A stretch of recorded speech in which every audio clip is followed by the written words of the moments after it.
In the high-stakes world of Washington politics, few moves grab headlines like a sudden reversal. And yesterday, Senator John Kennedy did exactly that, shaking the very foundation of one of the most powerful banking regulators in America, the Federal Deposit Insurance Corporation, or FDIC. What made it even more shocking wasn't just the shakeup itself, but the man he chose to back and the storm of emotions it stirred on Capitol Hill.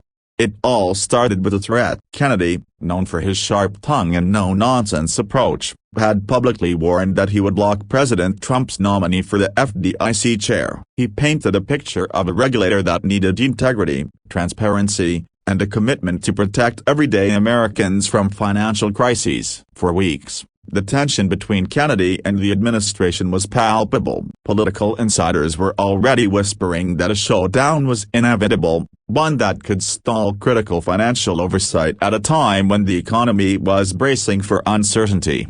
Then came the twist. Against all expectations, Kennedy surprised Washington by giving his backing to Trump's pick. The decision stunned colleagues on both sides of the aisle, leaving them scrambling to understand why a senator with a reputation for fiery opposition had suddenly shifted course. Behind closed doors, the story was far more human than political analysts realized. Kennedy had spent countless nights poring over financial records, meeting with community bankers, and even speaking with everyday Americans who had faced hardship after bank failures. He realized that while he had deep concerns about the nominee's approach, there was also an undeniable potential for positive change. At the heart of Kennedy's decision was a simple, emotional truth: leadership isn't about holding a grudge, it's about results. He wanted someone who could modernize the FDIC, strengthen protections for consumers, and restore faith in an institution many Americans only think about when something goes wrong with their money. He saw in Trump's pick a person willing to embrace accountability and transparency,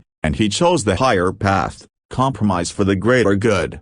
The announcement sent ripples across the FDIC and the banking world. For many employees within the agency, the news was bittersweet. They had braced for a potentially contentious confirmation fight, fearing delays and uncertainty that could stall critical programs. But Kennedy's endorsement brought a sense of relief. It was a vote of confidence in the agency's mission, and a reminder that leadership often requires difficult, nuanced decisions rather than rigid loyalty to party lines.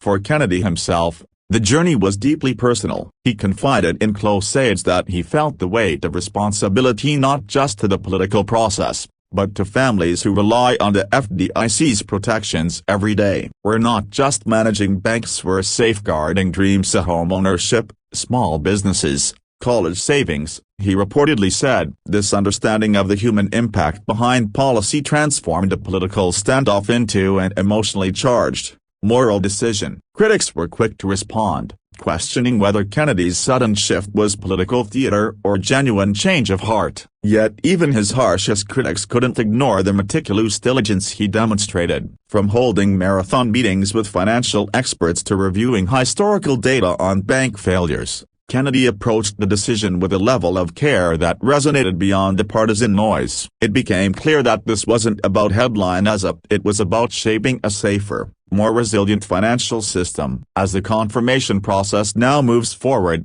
the FDIC faces a new chapter. Kennedy's endorsement has set the stage for sweeping reforms, aimed at bolstering consumer protections and enhancing the agency's ability to respond to financial crises. And for Kennedy, the episode reinforced a powerful lesson about leadership, courage, and empathy in politics. He had faced the impossible choice between confrontation and collaboration and chosen a path that could create tangible benefits for millions of Americans. In the end, this story isn't just about politics or banking, it's about the human capacity to act with principle, even under pressure. John Kennedy's shakeup at the FDIC reminds us that progress often comes not from sticking to old battles, but from recognizing when compromise can serve a higher purpose. It's a lesson in courage, conscience, and the quiet heroism of public service. And for ordinary Americans, it's a reassurance that, sometimes, the people at the helm of powerful institutions are listening, and not just to politics, but to the lives they impact.